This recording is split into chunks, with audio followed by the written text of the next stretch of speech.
The thoughts, opinions, and general overall shades thrown on High at 9 News are those of the individual speakers and not those of High at 9 News, its audience, or its advertisers. The statements made do not constitute medical, legal, or financial advice, and for advice tailored to your specific situation, please consult with a licensed professional.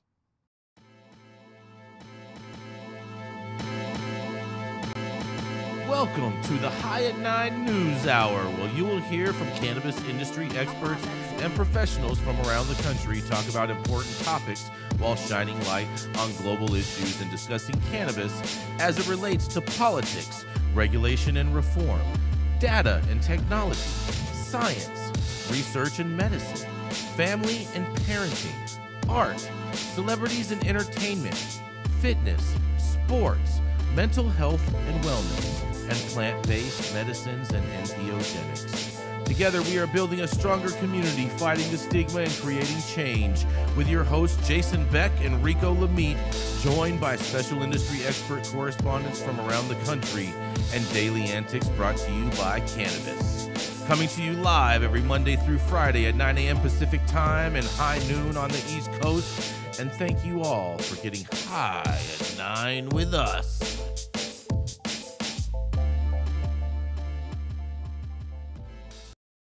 Oh, yeah. Good morning, everybody. That's right. It is Wednesday, August 9th, and today is National Passion Fruit Day, National Rice Pudding Day, National Book Lovers Day for all you bookworms out there. It's also World Calligraphy Day for Gretchen's first language, and on top of National Veep Day. And International Coworking Day. I'm not sure why we need to honor our coworkers, but whatever. As well as International Day of the World's Indigenous People Day. Oh, yeah. Thank you for joining us and getting high at 9 with us. It's also high noon on the East Coast. And please remember to like, share, and subscribe to us on all social media platforms. Use that fancy little QR code right there in the top-hand corner of your screen to see where we live at the internet. And we're live every Monday through Friday on YouTube. And eventually we'll be on audio only on Twitter Spaces, but not today. We got some technical stuff going on, but we did get the show up and popping early this morning. Oh, yeah, and we're going to kick it off with the dope dad himself. That's right, it's Rico Lamitte, the Quasimodo caretaker, the professional flip-flopper. On top of when he swims, he's a professional backstroker. That's right, it is none other than the Rico Lamitte. Thank you. Thank you, Jason. Thank you. And for today's story, we're going to go out to your favorite place, Florida. Talk about your favorite person. Your second favorite Florida man, Ron DeSantis. So CNBC ranked the top states for business friendliness this year and Florida ranked 26th. The Street says it should have been ranked much lower. The reason why? It's burgeoning cannabis industry. A multitude of conservative lawmakers nationwide have warmed up to the idea of supporting their constituencies' wishes and evolving their stances to at least begin moving towards cannabis decriminalization. The movement bears many classic conservative pillars: individual freedom, letting folks do what they want on their own time and dime, limited government, making sure heavy-handed regulations don't stifle collective progress, the rule of law, building sane guidelines to limit illegal activity and so safe products can enter the marketplace. And of course, free markets. Cannabis promotes economic expansion through innovation and improvement produced by entrepreneurs and risk takers. Florida wants it, so why does Ron DeSantis hate it? Why is he so dead set against it? While the Sunshine State activists are pushing for a 2024 adult use legalization ballot measure, Meatball Ron's going out of his way to make things harder for them to prosper. Last month, a bill meant to heighten Florida's eligibility requirements for cannabis owners and operators and ramp up advertising regulations for the medical industry went into effect. The legislation removed exemptions from employment background screenings for people with felonies after 3 years had elapsed, misdemeanors after they've completed sentence terms, and felonies that were reduced to misdemeanors. The new laws make it harder for companies to find workers and punish formerly incarcerated people already at odds with traditional employment lanes. They punish small business by making them pay the fees required for federal fingerprint processing and retention instead of applicants. And since many cannabis convictions do result in misdemeanor or felony charges, It blocks Floridians who've already paid their debt to society from participating in the industry now over an issue most likely to be reversed next year. The law also prohibits any products or messages promoting recreational consumption without any specifics as to what Florida law defines as, quote, a product, or giving any examples as to what it qualify as a promotional message. With Florida's medical program growing 71% over the past 2 years, from just over 455,000 active patients in 2020 to just under 780,000 by the end of 2022, 455,000 in 2020 and 780,000 by the end of 2022. It's only a matter of time before that number hits 1 million. Hate on True Leave all that you want for bankrolling the 2024 ballot initiative, but it is what the people want. And we wouldn't be even talking about the voices of these folks if it weren't for the company literally putting its money where its mouth is. The article notes that Florida has held direct voting for ballot measures to amend their constitution every year since 1886. Currently, Americans are more likely to view Ron DeSantis as the less indicted, yet very unlikable long-shot Republican presidential nomination alternative to Donald Trump than they are to see him as Florida's governor. But his prohibitionist influence on Florida's government remains.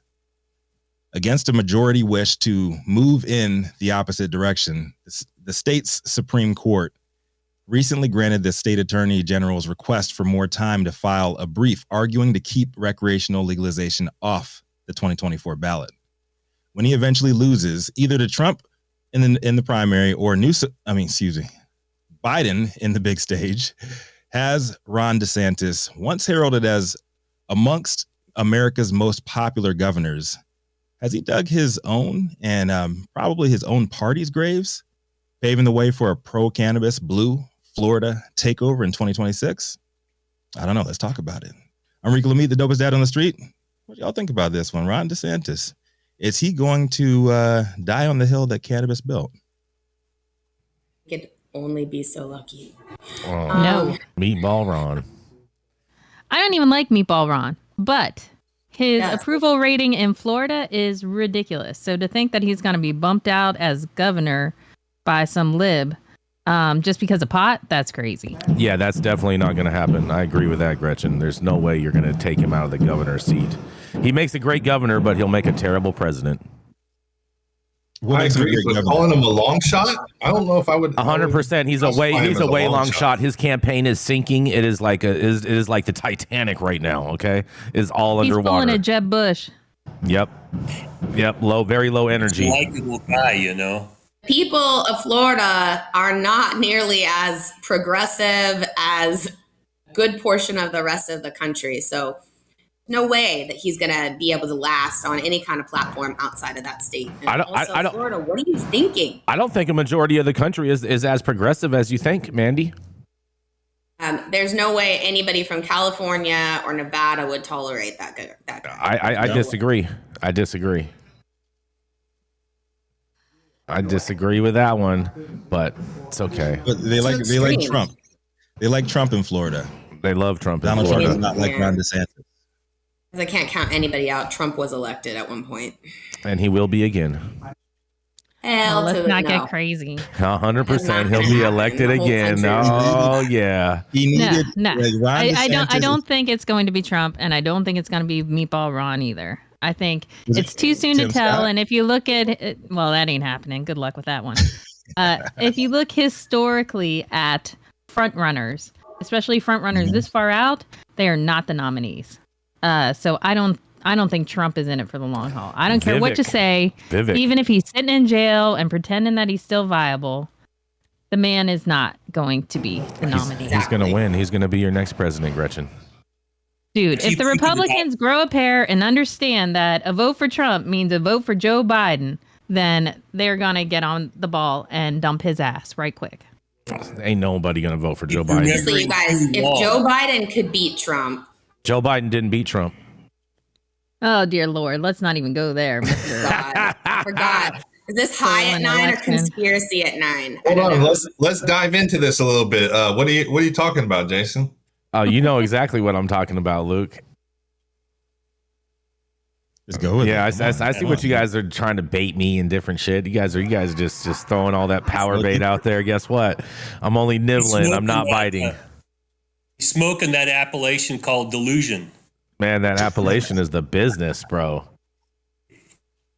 Well, I did read a nice opinion piece over the weekend that did say delusion is not illegal, so that might keep Trump out of jail. I don't think anything's going to keep him in jail in the first place. Yeah, we'll see. We'll see. He'll get broken out. He'll be broken out. He'll need PC if he gets in there. He'll need PC, right, Luke? Jesus. I say Donald Trump flees the country. His strong point for sure. He flees the country before he has to report to jail. He's going to be found. I don't know. In some of the prisons I've been to, he might be the shot caller. Oh man, can you imagine Trump calling shots in prison? Trump's going to join Aryan Nation. Can you imagine Trump with prison tats? Yeah, Trump is definitely an Aryan Nation guy. Yeah. Oh God. Seems like an orange dude to me, not a white dude. So. All right. Well, all this is entertaining. What does this have to do with cannabis again? None of it has anything to do with cannabis. You're 100% right, Gretchen. So Ron DeSantis, I think he's on the outs. I think Donald Trump is going to take him down with him. And what's this have to do with cannabis here, Rico? The Democrats are going to be pro-cannabis and they're going to push pro-cannabis. Bullshit. Have you met these pro-cannabis Democrats? Yeah. Joe Biden, who's lied to us left and right. Chuck Schumer, who can't get a fucking bill passed, even when he has 10 fucking Republican co-sponsors to do it. Are you kidding me? Oh, okay. Now we're just talking about Florida. Gretchen, we mean real all those pro-cannabis Dems in fucking Florida. I've so many of those pro-cannabis Dems in Florida. Let's see them. Vivek Ramaswamy. Have you met Florida? I love Florida. Florida is probably one of the greatest states in America. Exactly. That's why they're not Democrats in Florida. Exactly. We'll see. Exactly. They're a bunch of old conservatives. No, and a bunch of people from Cuba that migrated here to escape communism, and that's the reason why they don't vote Democrat, because they're not going to ever vote for commies. A lot of Cubans like Trump. Yep. Crazy. Listen, if it wasn't for Trump bailing Ron DeSantis out, he would have lost. He would have 2 elections ago. You're right. Ron DeSantis owes Trump everything. Democrat. So for the fact that Ron DeSantis would try to run against Trump is just mind-boggling. He should have just sat down and ran for the vice presidency seat, and he would have easily won it. Thank you, sir. Give me some more. That's what Meatball should have said. Yep. Listen.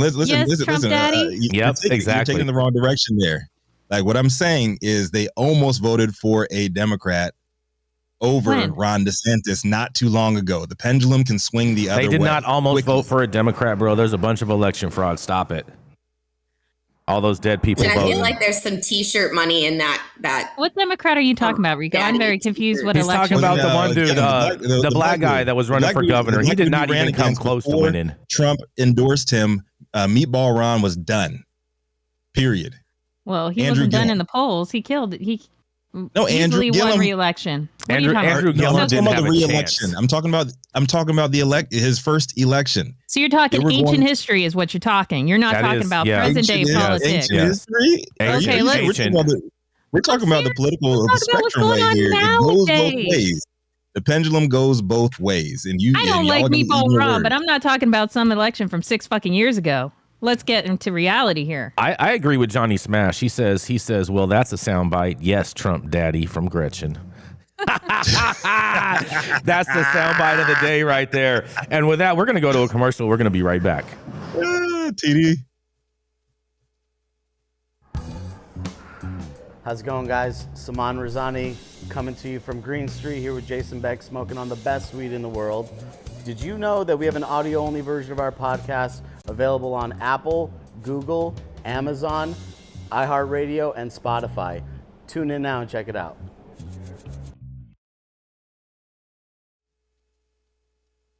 He is the cannabis industry's longest continuously operating retailer, smoking on the best weed in the world every single day, and always is a supporter of the fallen. One of them right now. He is not falling nowhere. He's not falling nowhere. He's only on the rise. He's only on the rise, Rico.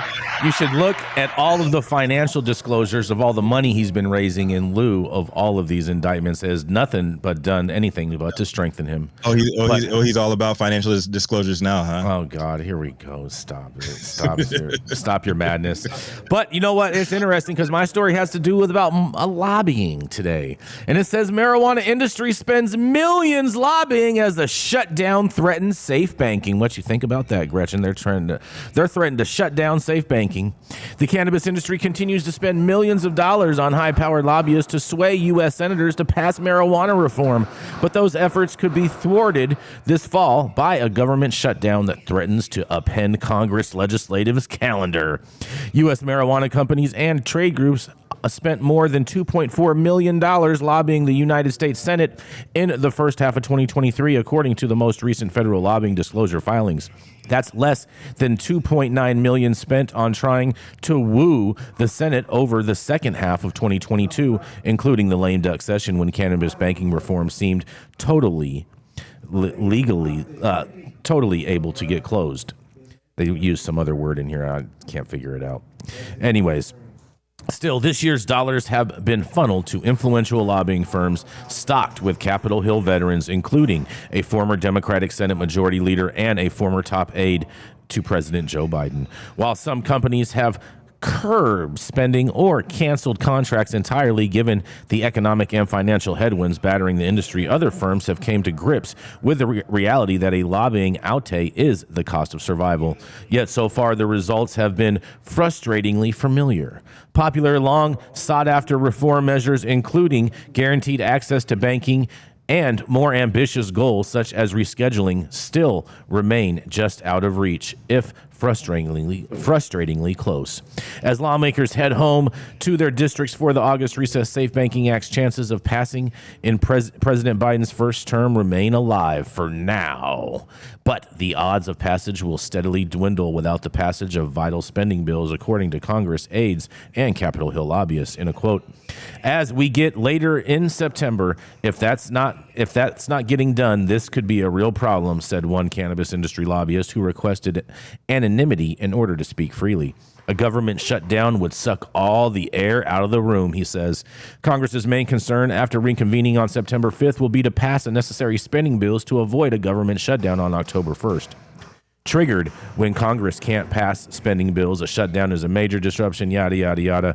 And that includes the Safe Banking Act receiving its long-promised Senate Banking Committee markup hearing, the prerequisite before a full vote on the Senate floor. And this goes on and on and on and on and on. And you guys can read the full article over at our website at www.highat9news.com. But they're basically saying that if there's a government shutdown, safe banking can kiss its dreams of passage goodbye. And what do you have to say about that, Gretchen Gailey? And this is Jason Beck for the High at 9 News Hour. Well, I would say that this reporter likes reporting the obvious. Yes, if there is a government shutdown, yes, Congress won't do a damn thing and safe banking will not happen. That is correct. I love how they talk about the millions spent on lobbying. Yeah, exactly. Are you fucking kidding me? That's a I love how both drop in the bucket. Ridiculous. Both of you were so confident. You know how much pharma has spent? You know how much pharma has spent on lobbying so far this year? A lot more than us. Any of us. Way more than 300 million. Yeah, exactly. And we've spent a good old 2. Good job, guys. Yep. Cannabis should be proud. I just love how both of you were so confident that safe banking would be passed. I am beyond confident. There is not going to be a government shutdown. 100% guaranteed. No government shutdown. You heard it here first. I don't know what this jackass is talking about. You don't shut down the government when there's a fucking election coming up. It ain't happening. Safe banking was dead 2 years ago. Safe banking will pass. Stop it. Safe banking will pass. Stop being a hater. Don't be a hater. Haters gonna hate because that's what haters do. Safe banking will never pass. Watch. Oh boy.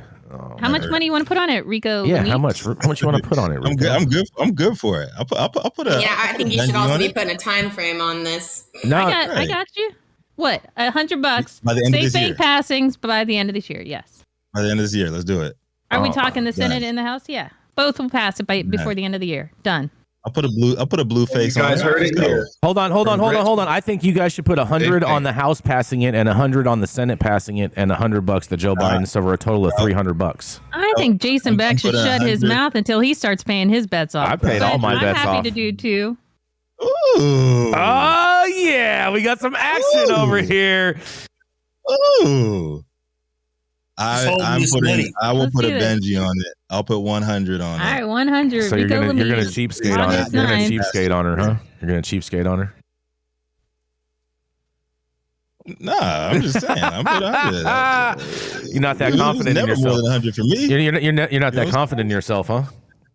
I'll double down once I win the first time. Oh God! Come on, man. Come on. I'm good for my money. Let's go. Oh my goodness. Let's do this. I got it. I believe you. I believe you'll pay me, Rico. Jason Beck. Still waiting. Banking, we're always talking about safe banking. And y'all are always saying, "Oh, it's gonna pass." It'll never pass. Okay. Let's do this. Let's do it. Next. All right. Well, coming up next, that's Keep right. the money in the shoebox. Exactly. Money's in the shoebox. That's right. Or in the banana stand. You know what I mean? But coming up next, we have the feisty redheaded conservative that loves to tell pot loving libs all about themselves, parade her dogs in obnoxious clothing up and down Capitol Hill while she is rocking pineapples. That's right. Is none other than the founder of Panoptic Strategies, Gretchen Gailey. Good afternoon. Upside down cake is one of my favorites. Let's go. I make an amazing pineapple upside down cake. Oh boy. Oh man. But don't try buttering me up, Rico. You still got to pay out. All right. Headline. We have a happier headline from the DMV today. Maryland records $87 million in cannabis sales in first month of legal recreational marijuana.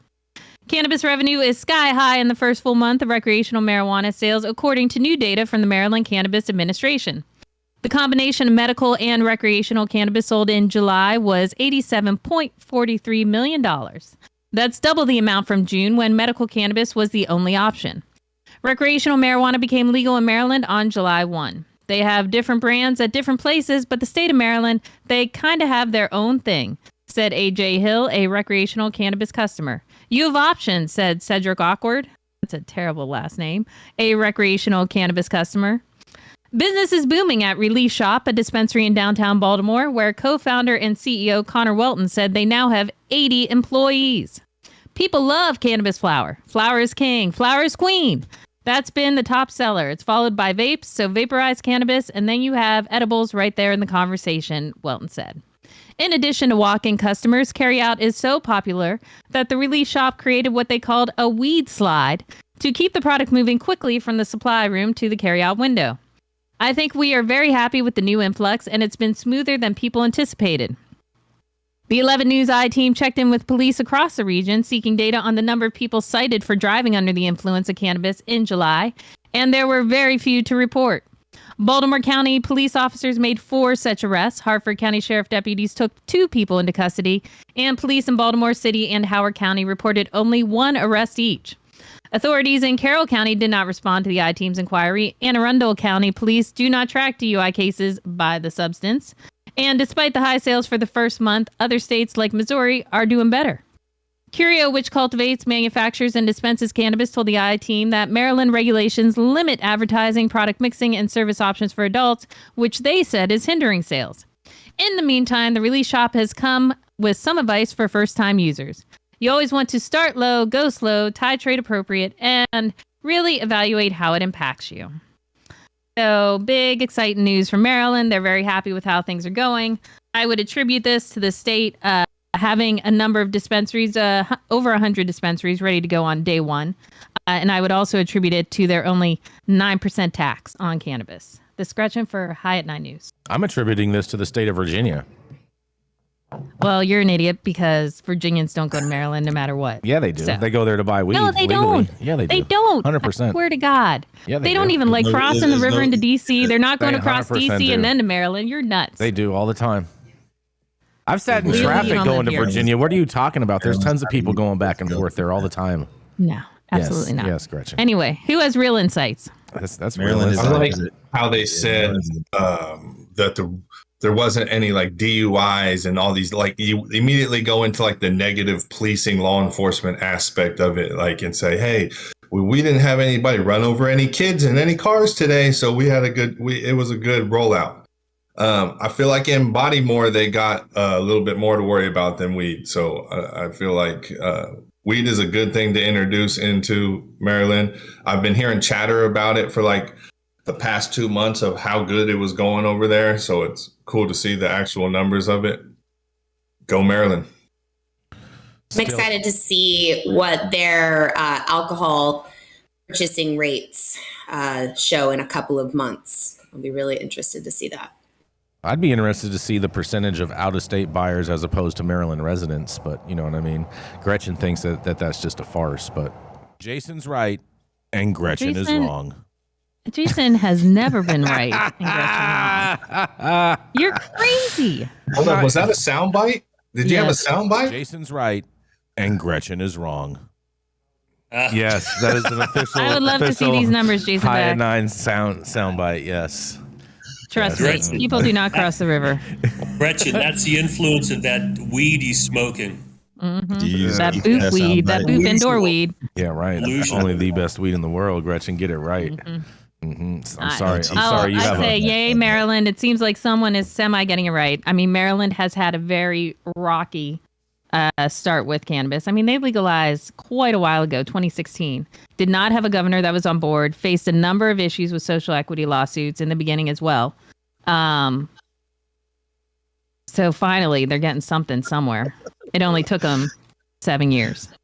Hey, vote chat. on the poll. Everyone in the vote. chat, vote on this poll. Who's right, Gretchen or Jason? Let's see what the chat has to say. Let's All right, see. number one, you cannot vote in this poll unless you live here. No, and anyone can vote. That people don't cross the damn river. Why are you trying to stop people from their right to vote? All you lovely Californians. Why are you trying to hinder people from voting? That's those rhino policies right there. Exactly how it goes, Jason. That's Beck. those rhino policies trying to vote. stop people from voting.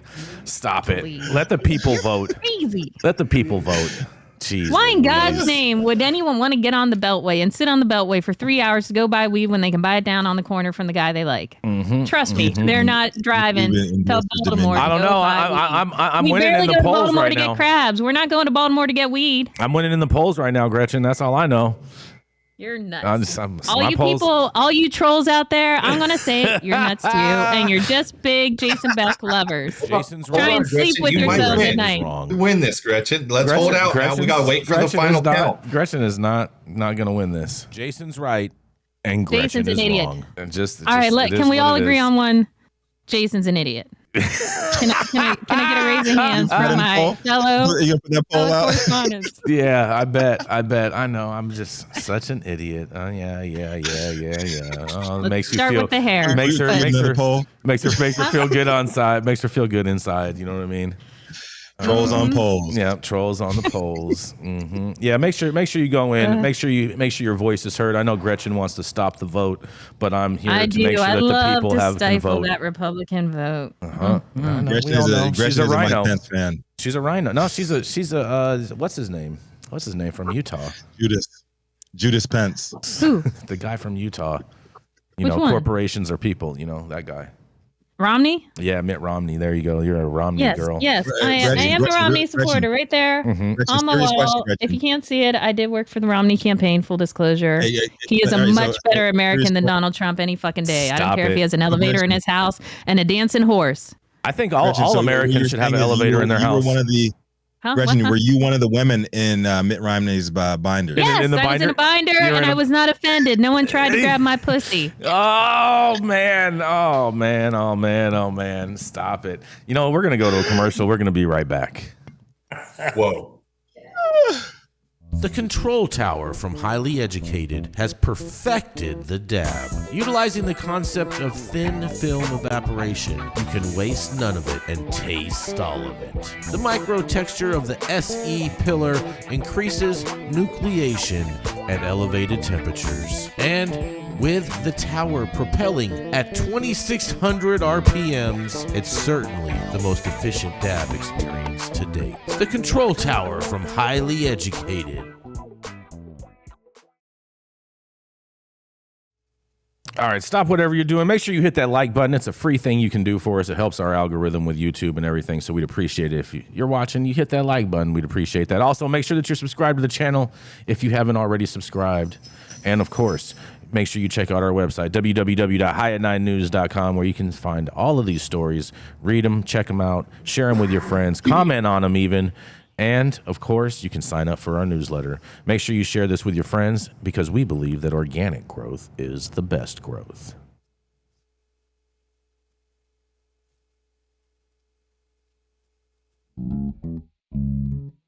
Keeping up to date on the evolving policies of relevant state, local, and federal governments is key to success.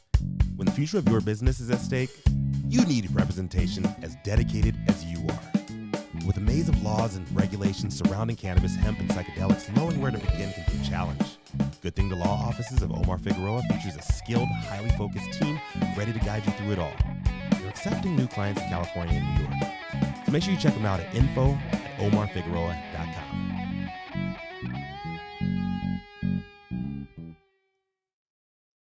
That's it.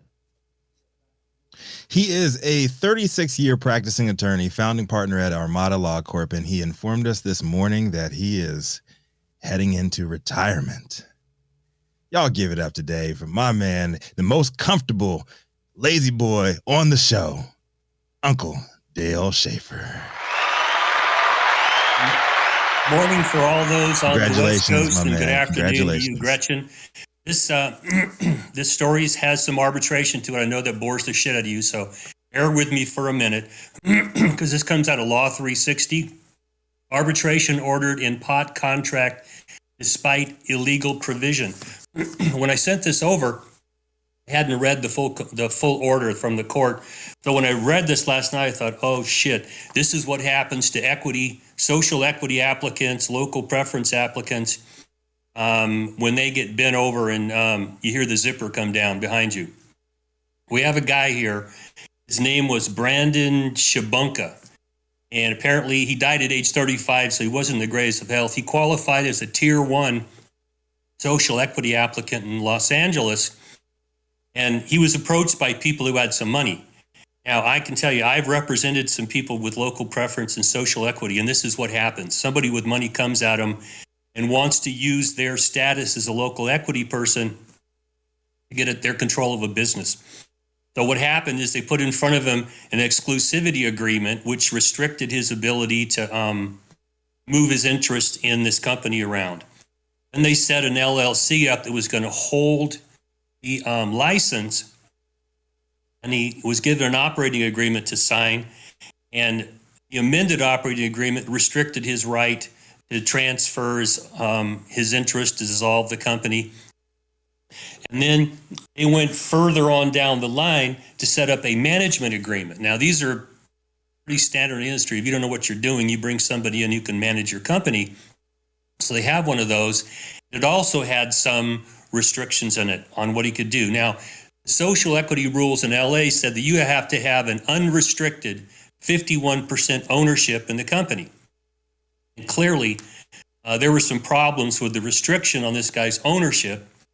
And each of these contracts contains an arbitration provision, which requires you to go arbitrate these disputes and not air your dirty laundry in public.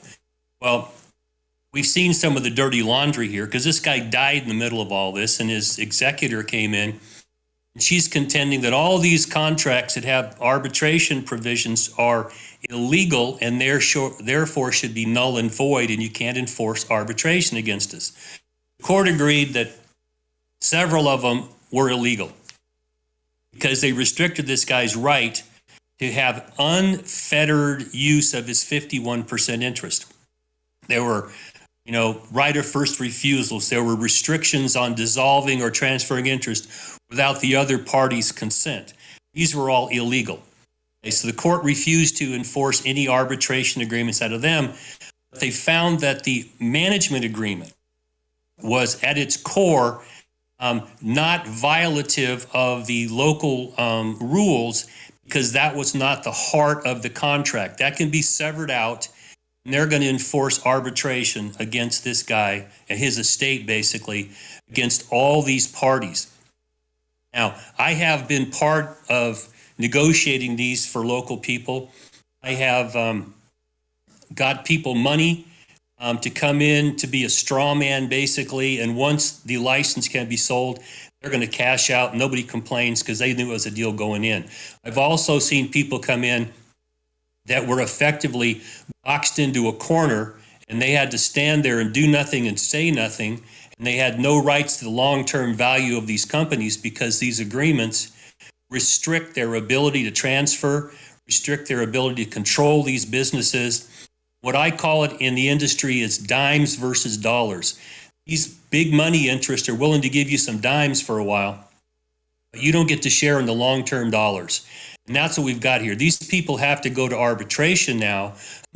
And what I can't figure out is the court clearly said these were illegal contracts, okay? Does that follow into arbitration? Because I would argue that's res judicata. These are illegal contracts. You can't enforce anything but this management agreement, and you have to take out all the restrictions on this estate guy's interest in these companies. So it gets a little geeky, and I'm sorry, Gretchen, if this got a little geeky for you, but this brings up one of those problems I've seen in social equity is that if you're not prepared to get screwed, you're going to get screwed. And even if you're prepared, you better have a team on board that's willing to punch somebody right in the mouth when they come at you with this kind of horseshit agreements, and you're stuck with it. So there we go. Let's throw it out there. What do you guys think about this? These kind of predatory offers and agreements are everywhere. A lot of what happened in Sacramento a couple of years ago sounds very similar. A lot of these larger companies coming in and offering, free consulting services to those who received the social equity licenses, and that consulting would point out all the things that they could help them with. And so it's just very, it's just dangerous. It's super dangerous. And the worst part is that many of the social equity applicants are capable of doing this. They just don't necessarily know how. And so they give up before they even feel empowered to take it on. It's sad. Would you say that anybody offering free consulting, that's automatically a red flag? Run. Absolutely. Yeah.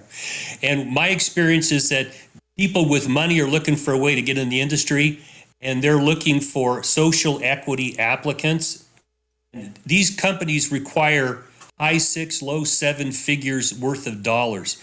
And few of these folks that qualify have that kind of money available. So you're kind of boxed into a corner. If you want to do this, then you have to agree with the money folks. And the money folks are not going to let you run off and torpedo their business that they're funding. So it really tied people's hands. I have several clients right now that we're battling against some of these, I call them rich fucks from Southern California, who come in and they're going to take over everything.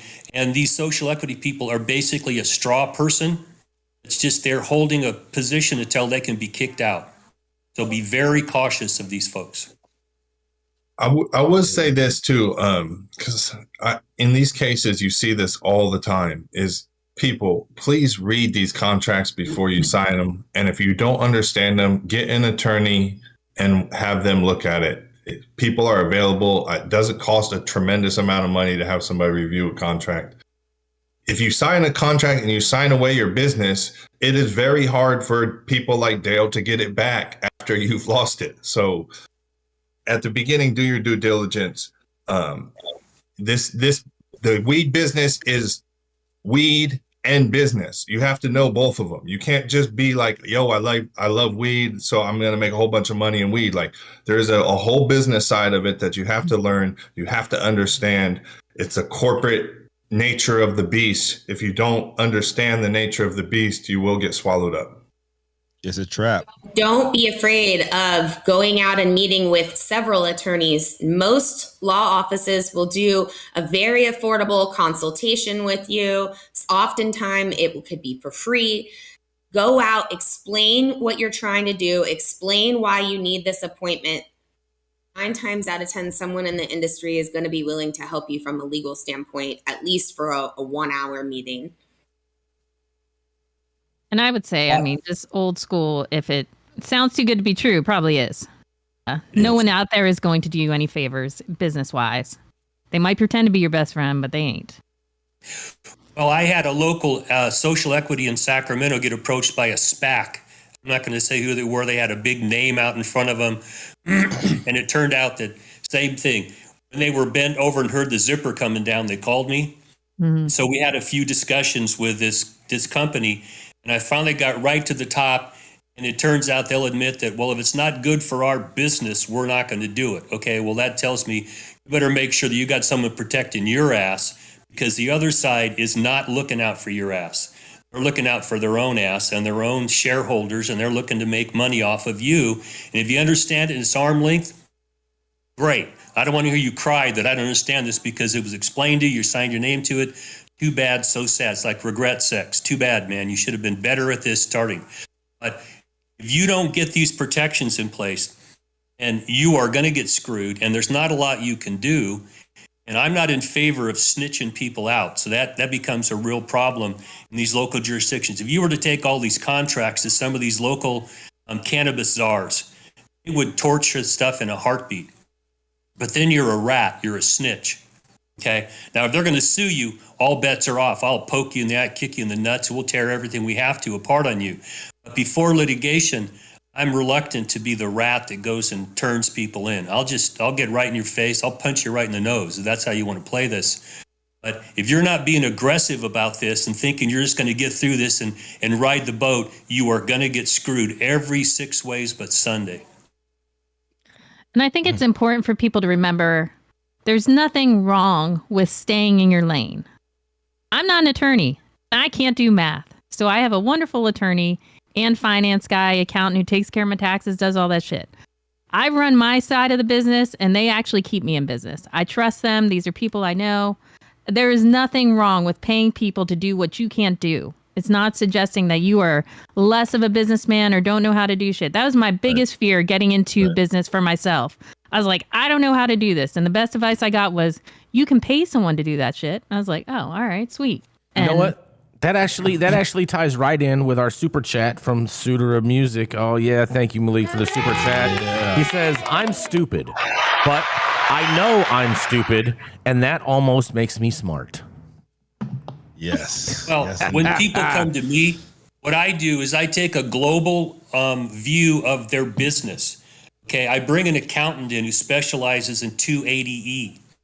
Okay. We put together a business structure and we build the contracts to keep the plant holding business in the best position, have a management services agreement that is in place. Everybody knows it. The debt is structured. You know what the debt is when it's due.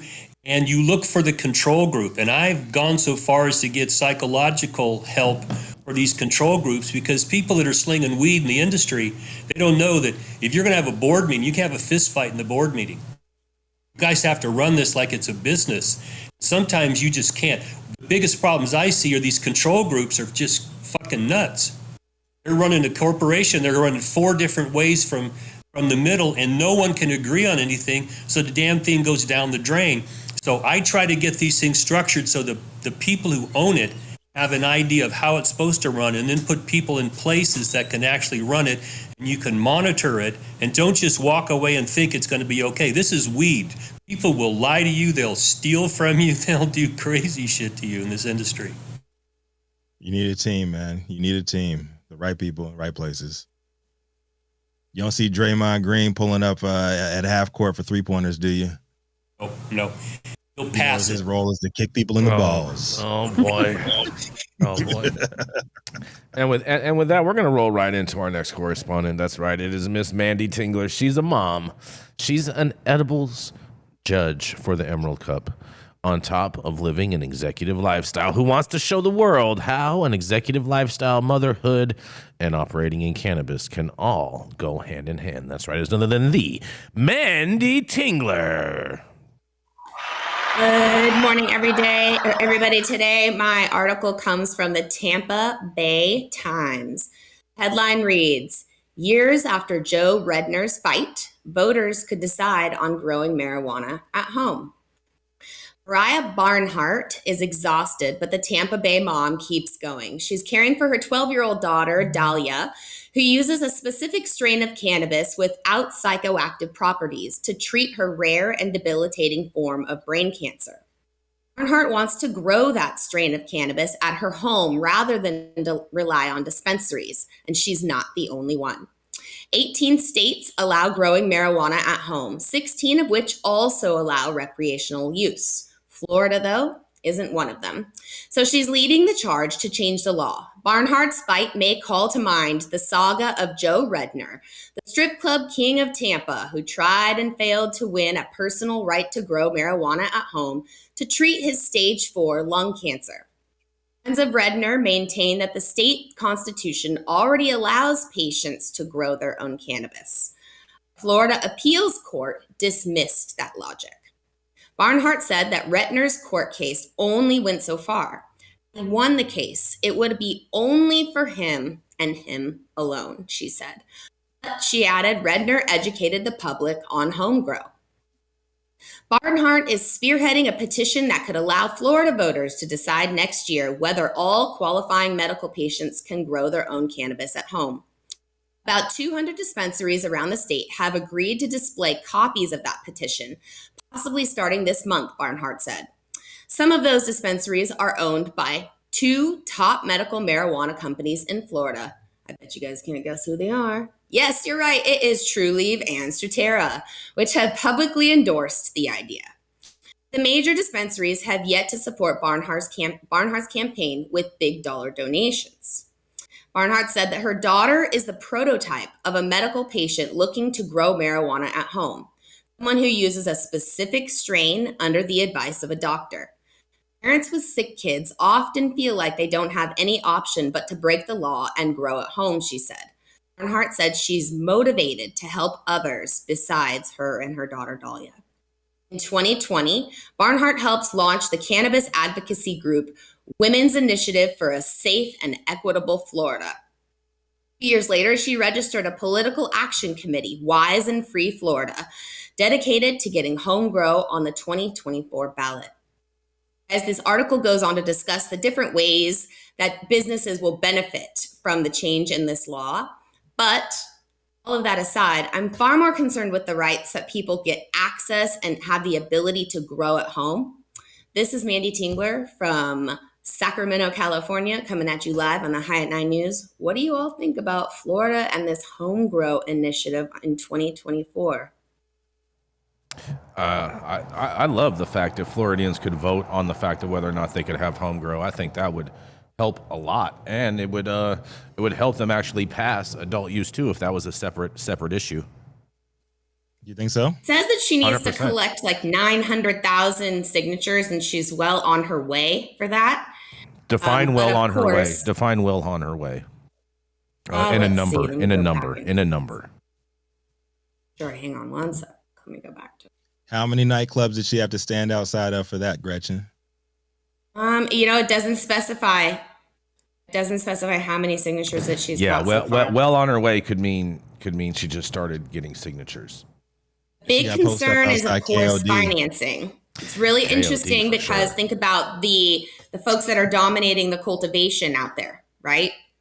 This could be another avenue for them to be making money because now they could do clones and sell those in stores or seeds, right? Mm-hmm.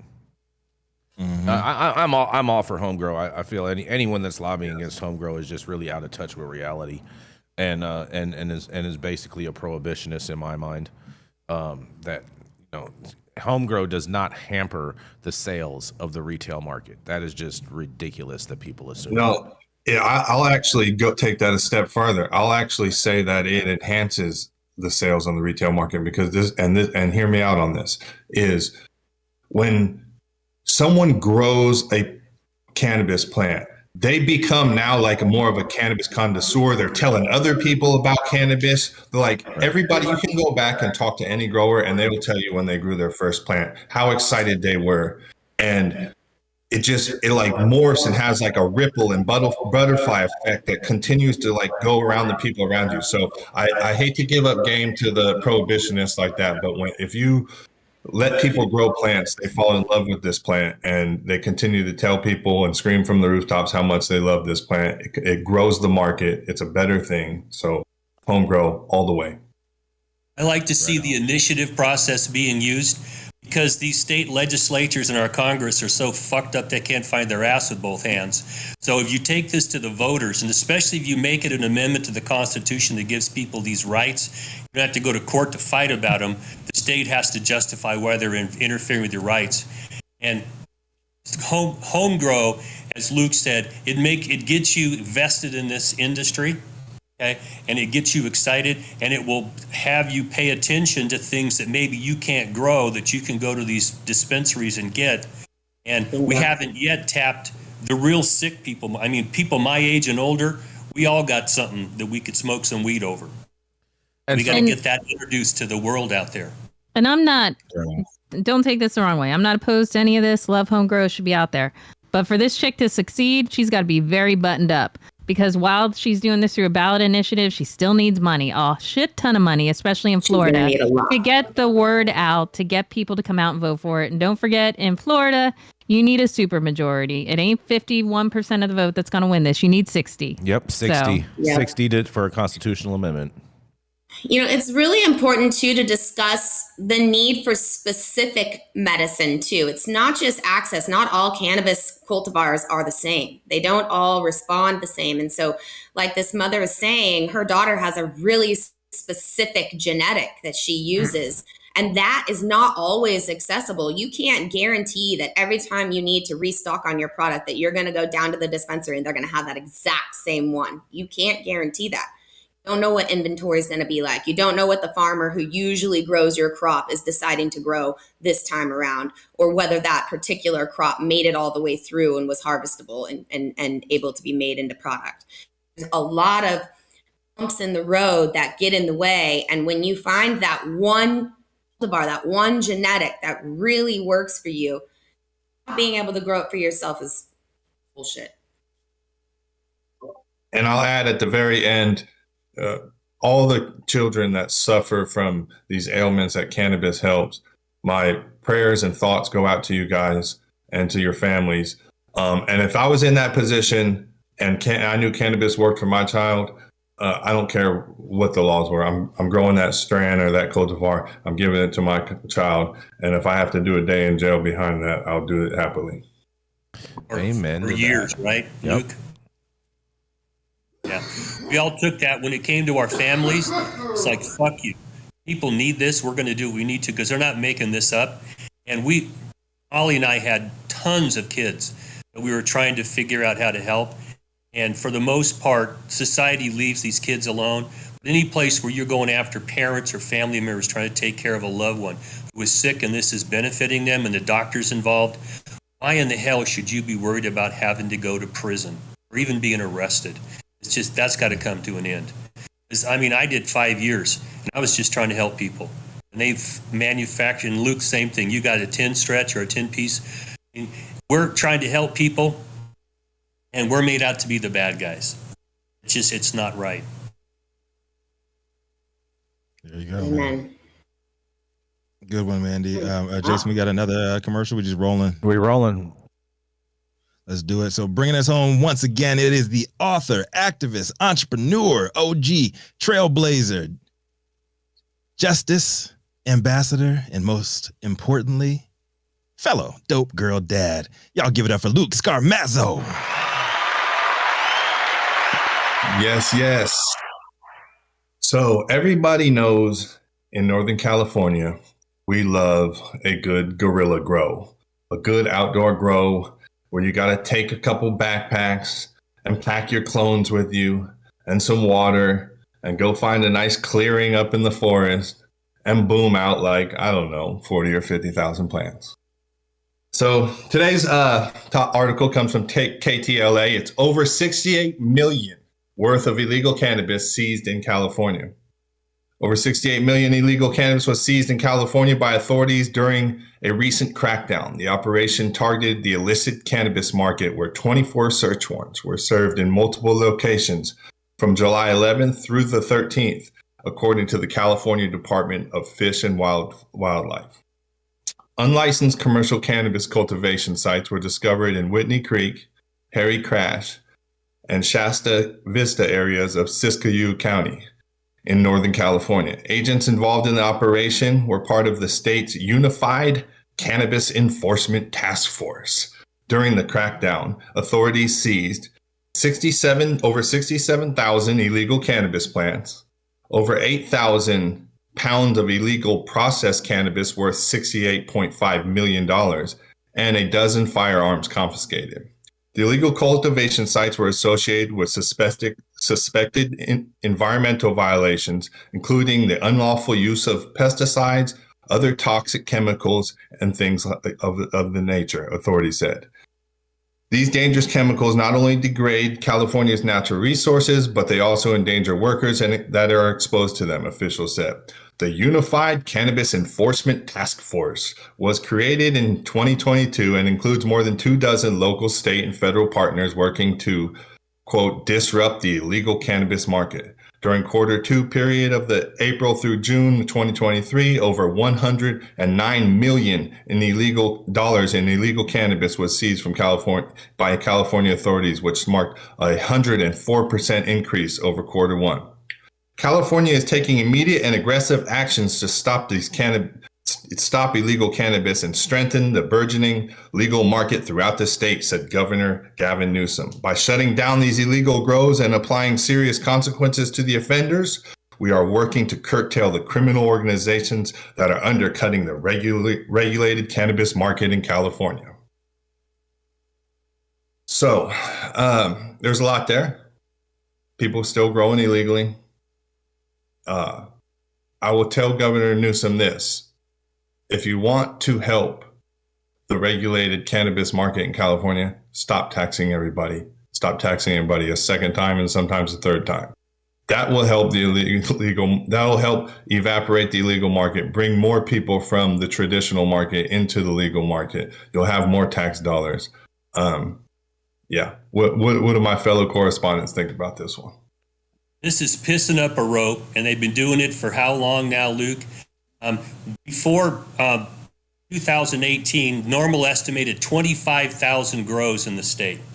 Black market is over $1 billion, and they grabbed 68 million. Okay, these prosecutions require months to get on board, to gather the evidence and prosecute.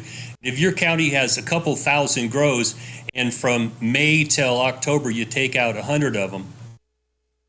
This is whack-a-mole that's just incredibly stupid. You continue to fight the wrong battle. You need to open every place up that you can to legal cannabis. And in California, we've got to take away some of this local control. They can zone it wherever they want, but they can't keep it out. And open this up and play some whack-a-mole, or you're deluding yourself that you're going to stop illegal grows by going out and cutting a greenhouse down and cutting some plants down.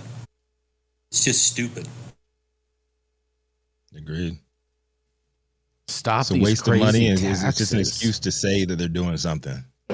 Yeah, these taxes are just ridiculous, and they need to go. And it is one of the main reasons that the illicit market is flourishing so much. Just do away with licenses altogether, and just keep regulations regarding lab testing, and let the dispensaries decide what they're going to carry themselves. Yeah. Problem is, how do you get that through the legislature? And that's just not going to happen. And I'm in front of supervisors and city councils regularly, and I try to explain to them this: if you think you're going to win this playing whack-a-mole, you have lost your mind. You have to beat them in the marketplace. That's how you get the black market. If they can't make money, they're going to find something else to do. So you've got to let the legal market make money and get out of their way. Stop these ungodly taxes and these overbearing regulations. And recognize that this is safer than drinking 10 gallons of water or taking a bottle of Tylenol. Come on. Didn't a lady die last week of water poisoning? Oh, it happens. Yeah, water's more toxic than weed. Figure that one out. Pipe and smoke it. It's also the least. It is reasonable to say, and there's actually a couple of different studies that were done by UC Berkeley, I think 2 or 3 years ago, that studied the impact that illegal grows are having on the environment in certain municipalities. I think this particular one was in Mendocino County. They were testing like water and soil samples and things of that nature. And there's no regulation in them. And so therefore they were getting a lot of different elements that you would definitely not want to smoke in the flower when they were running lab tests on them. But, generally speaking, I can't say that, illegal grows are reason why we're having all of the environmental issues. They're definitely not why we're having all these societal issues. This is small potatoes. The bigger issue really is the way that we're being taxed and regulated in a manner that is just impossible for businesses to exist. They need to divert some of this money into helping out the homeless folks and really correcting the homelessness issue here in California. Yeah, how much money does the Unified Cannabis Enforcement Task Force cost to run every year? Run that over to the people that are helping the homeless and help feed the people and educate them and get them back on their feet. We'll eradicate the enforcement to eradicate the weed. And growing weed's only a misdemeanor. Okay? So how do you justify spending all this money chasing down a misdemeanor? It's mind-boggling. It's kind of what the Democrats are doing with Trump, right? Yep, pretty much. And on that note, we got to wrap it up, Rico. Let's do it. Thank you all for joining us today for today's episode of High 9 News. You can catch us live weekdays at 9 a.m. Pacific, high noon on the East Coast. Big shout out to the super fans showing love. The suit of music today, my man Malik up in here, showing love and getting their comments live on the big screen. You can do it too with a small donation. And also to the live audience and online supporters, catching us across all media platforms, tuning in for the conversations every day on these headlines. To our vetted correspondents tuning in from all over, bringing us much needed variety of perspective and your respected opinions to the table. Our production team, Cloud Media Partners, House of Fuego, and all of our sponsors keeping the lights on and the AV struggles to a minimum. We did pretty good today, Jason, didn't we? I think so. How about those poll results? Yeah, to all the How about those shout out to everybody who participated in the troll poll today. Some voter fraud in there, but nonetheless, it's okay. Mm-hmm. I'd like to know the numbers, Jason Beck. Go ahead and look on your screen. The numbers. It was not screen. Sponsored by Dominion Voting System. I want to organize some fake electors here. Come on. You gonna announce the winner of the poll there, Jason? Or are you just gonna omit this one? No one cares about all that. Sounds like a true temper. Man who doesn't pay his debts. Landslide victory for Gretchen. Gretchen for the win. Jason's an idiot. I'm still sticking with my motto. Jason's right and Gretchen is wrong. Yeah. Love it. And always, Cannabis City of L, the reason the High 9 News team shows up to read these headlines daily. Thank you. It has been Wednesday, August 9th, 2023. The show is over. You've all been blessed with the top industry headlines. Hope it was enough for you to put in your pipe and smoke at least until tomorrow. Luke Scarmazzo. No. Hold on. I'm sorry, Luke. I love you, brother. But we got to give it to Dale. This is retirement, man. You taking us out today, Uncle Dale. What you got for us, my man? All right. Well, let me just give you a couple insights. As far as possible, without surrendering yourself, try to be on good terms with all people. Avoid loud and aggressive people because they are vexatious to your spirit.